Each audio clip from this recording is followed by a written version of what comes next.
Hello viewers, welcome back to my channel Jayanthi Nagarajan sir.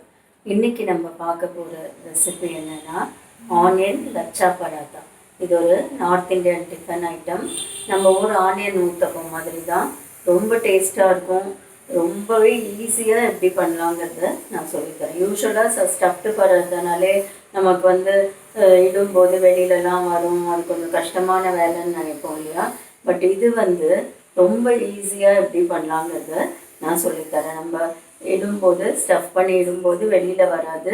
இன்னொரு மெத்தடும் சொல்லித்தர போகிறேன். அதனால் வீடியோவை ஃபுல்லாக ஸ்கிப் பண்ணாமல் பாருங்கள். உங்கள் கமெண்ட்ஸையும் நீங்கள் எனக்கு கொடுங்க பார்த்துட்டு. வாங்க வீடியோக்குள்ளே போகலாம். ஆனியன் பராத்தா செய்யறதுக்கு ஒரு பெரிய வெங்காயத்தை பிரியாணிக்கு பக்கோடாக்கெலாம் நறுக்கும்ல, அந்த மாதிரி நீளமாக நறுக்கிக்கணும். அதோட ஒரு பச்சை மிளகா, 1-2 பச்சை மிளகா, நிறைய கொத்தமல்லி, உப்பு, மிளகாய்த்தூள், அப்புறம் ஆம்ச்சூர் பவுடர் 2 ஸ்பூன் போட்டிருக்கேன். உங்களுக்கு மசாலா வாசனை பிடிக்கும்னா garam masala 1 teaspoon, chaat masala 1 teaspoon add பண்ணிக்கலாம். ஸோ இந்த உப்பு, காரம், ஆம்ச்சூர் பொடி, அதுக்கப்புறம் பச்சை மிளகா, கொத்தமல்லி, வெங்காயம், இது எல்லாத்தையும் நல்ல கையை வச்சு அழுத்தி பிசைஞ்சு விட்டுக்கணும். அழுத்தி பிசையும் போது அந்த வெங்காயத்தில் இருக்கிற ஜூஸு, உப்பெல்லாம் சேர்ந்து தண்ணி விட்டுக்க ஆரம்பிக்கும். இதை நல்லா பிசைஞ்சு வச்சுட்டு நம்ம அடுத்தது என்ன செய்யலாங்கிறத பார்க்கலாம். சப்பாத்தி மாவு இந்த மாதிரி சாஃப்டாக பிசைஞ்சு வச்சுக்கணும். நம்ம ஆனியன் பராத்தாக்குன்னு இல்லை, எதுக்கு பண்ணாலுமே இந்த மாதிரி சாஃப்டாக பிசைஞ்சோன்னா ரொம்ப நல்லா வரும். இதை நான் ஃபுட் ப்ராசஸரில் தான் யூஸ் பண்ணி பிசைஞ்சேன். இப்போது இந்த ஆனியன் பராத்தாக்கு ஒரு மிக்ஸ் பண்ணி வச்சுருக்கோம்ல, அதை அப்படியே ஸ்டஃப் பண்ணோன்னா என்ன இருந்தாலும் கொஞ்சம் ஈரிச்சுக்கும் நமக்கு. அதனால் இந்த இது பண்ணதை ஒரு 1/2 டீஸ்பூன் நெய்யோ எண்ணெயோ ஊற்றிட்டு ஒரு வானலியில் போட்டு இது ஒரு ஜஸ்ட் ஒரு ஒன் மினிட் தான், ஒரே ஒரு தடவை லைட்டாக சாட்டே பண்ணிவிட்டு அதோட ஒரு 2 டீஸ்பூன் கடலை மாவு சேர்த்துக்கிறேன். இப்போ நம்ம வெறுமையே கடலை மாவு சேர்த்தோன்னா ஒரு மாதிரி பிசு பிசுன்னு ஆகிடுறது. ஸோ அடுப்பில் வச்சு ஒரு வாட்டிட்டு நம்ம சேர்க்கும்போது எல்லாம் சேர்ந்து ரொம்ப நல்லா வந்துடுது. நான் வெறுமையும் கடலை மாவு சேர்த்து ட்ரை பண்ணி பார்த்தேன். அது பக்கோடாக்கெலாம் பிசைகிற மாதிரி பிசு பிசுன்னு ஆயிடுச்சு. அது இன்னும் கஷ்டம் நமக்கு. ஸோ அடுப்பில் வச்சு ஒரு வதக்கிட்டு 2 ஸ்பூன் கடலை மாவு போட்டு ஒரு வதக்கிட்டு உடனே ஆஃப் பண்ணிடலாம் அடுப்பை. இது ரொம்ப நேரமே பண்ண வேணாம், ஜஸ்ட்டு ஒரு 2 to 3 மினிட்ஸ் ஒர்க் தான். இது பண்ணி ஒரு தட்டில் ட்ரான்ஸ்ஃபர் பண்ணி நம்ம ஆற வச்சுக்கலாம். ஸ்டஃபிங் பண்ணுறதுக்கு ஆறி இருக்கணும் இல்லையா. இப்போ தோசைக்கல்லை காய வச்சுட்டு நான் ஒரு உருண்டை எடுத்து மாவில் தொட்டு எப்பயும் இடுற மாதிரி இட்டுக்கிறேன். ரொம்ப மெலிசாக இடக்கூடாது, கொஞ்சம் திக்காக இட்டால் தான் ஸ்டஃபிங் வைக்க சரியாக இருக்கும். நான் தொடுற மாவு எப்பயுமே ராகி மாவு யூஸ் பண்ணுறேன். அது உடம்புக்கு நல்லதுங்கிறதுனால சப்பாத்தி மாவோட சேர்த்து பிசைஞ்சோன்னா அவ்வளோ கலரெல்லாம் மாறி டெக்ஸ்டரும் மாறிடுது, ஹார்டாகிடுது. பட் தொட்டு இடும்போது அவ்வளோ கஷ்டம் தெரியல.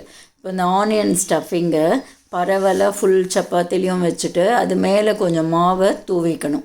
தூவிட்டு ஒரு கத்தி எடுத்து நடுவுலேருந்து ஒரே ஒரு கட் போட்டுக்கணும். போட்டு அதை அப்படியே ரோல் பண்ணின்னு வரணும்.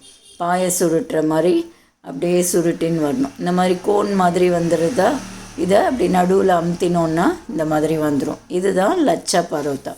நம்ம ஆனியன் போடாமல் வெறும் லச்சா பராத்தானாலும் இந்த ஆனியனுக்கு பதில் நடுவில் நெய்யோ எண்ணெயோ தடவிட்டு மேலே மாவை தூவிட்டு இந்த மாதிரி கோன் மாதிரி சுற்றி இட்டோன்னா லச்சா பராத்தான்னு சொல்லுவாங்க. இது ஆனியன் லச்சா பராத்தாங்கிறதுனால ஆனியன் ஸ்டஃபிங்கை வச்சு இந்த மாதிரி பண்ணுறோம். அவ்வளோதான், நல்லாவே இட வரும் உங்களுக்கு. இப்போ கல் காஞ்சிடுத்து, கல்லில் 1 டீஸ்பூன் எண்ணெய் ஊற்றிக்கணும்.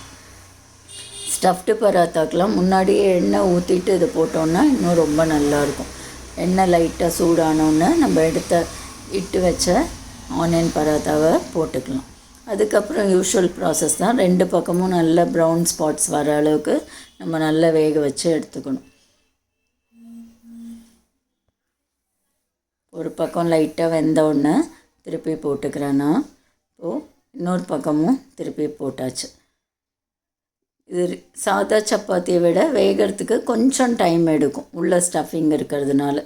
நமக்கு கணக்கு வெளியில் ப்ரௌன் ஸ்பாட்ஸ் வருது. சப்பாத்திக்கெலாம் சுற்றி எண்ணெய் ஸ்பூனால் விடுறதோட தோசை திருப்பியில் 1 ஸ்பூன் எண்ணெயை விட்டு அதால் சுற்றி விட்டுட்டு அந்த தோசை திருப்பியில் ஒட்டின்னு இருக்கிற எண்ணெயை அப்படியே சப்பாத்தி மேலே தடவினோன்னா எல்லா இடமும் ஆயில் பட்ட மாதிரி இருக்கும். கொஞ்சம் எண்ணெயிலையும் நம்ம முடிக்கலாம். இப்போ நல்லா 2 பக்கம் திருப்பி போட்டு நல்லா ஃப்ரை பண்ணி எடுத்தோன்னா சூப்பரான onion lachha paratha ready.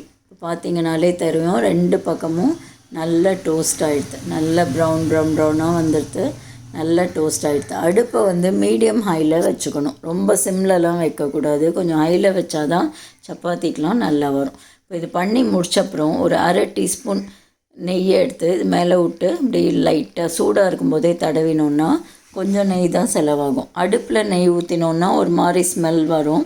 So எடுத்ததுக்கப்புறம் நெய் ஊற்றிட்டு இந்த மாதிரி கசக்கி விட்டோம், இல்லை 2 பக்கம் சேர்த்து டேப் பண்ணோன்னா அந்த லேயர்ஸ் வந்து நமக்கு பிரிஞ்சு வரும்.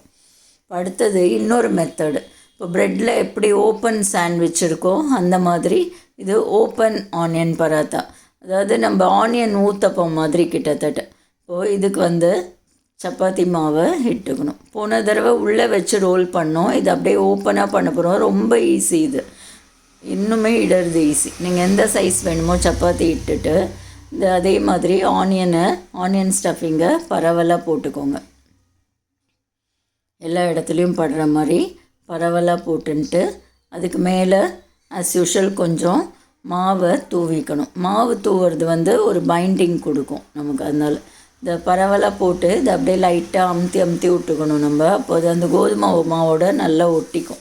மாவை லைட்டாக தூவிட்டு அமுச்சினோன்னாக்க இன்னும் நல்லா நம்ம கையில் ஒட்டாமல் நல்லா ஸ்டிக் ஆகும் பராத்தாவோட. இப்போது குழவி வச்சு லைட்டாக அப்படியே ஓட விடணும், அவ்வளோதான். ப்ரெஸ் பண்ணவே கூடாது, லைட்டாக ஓட விட்டோன்னா எல்லாம் ஒட்டிட்டு நல்லா வந்துடும்.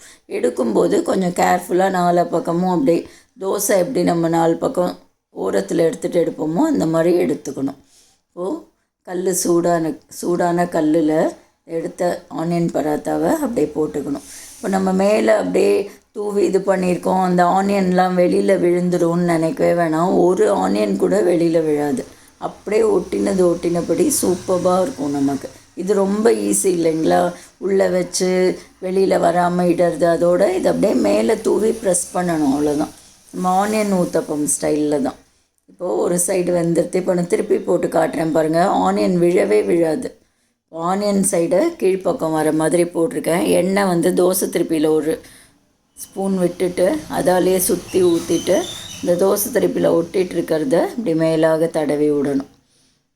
அப்போ வந்து ஷைனிங்காக இருக்கும் பராத்தா நமக்கு. இப்போ பார்த்திங்களா, திருப்பி போட்டேன், கல்லில் ஒரு வெங்காயம் கூட விழலை பாருங்கள்.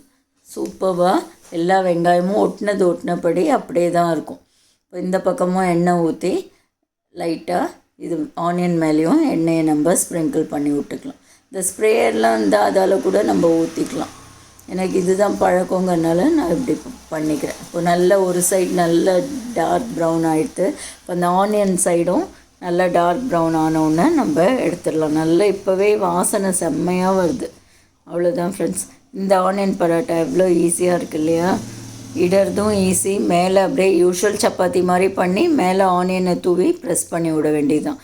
ட்ராவலுக்கு லன்ச் பாக்ஸ்க்கெலாம் இது ரொம்ப பிரமாதமாக இருக்கும்.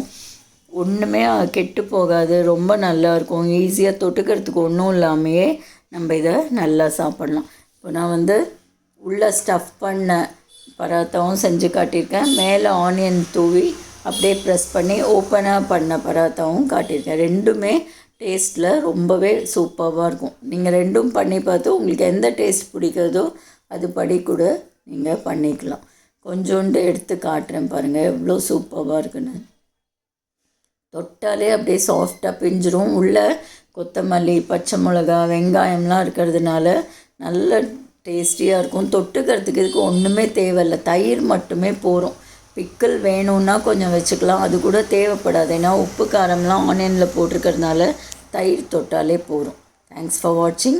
Please subscribe for more interesting videos. Thank you.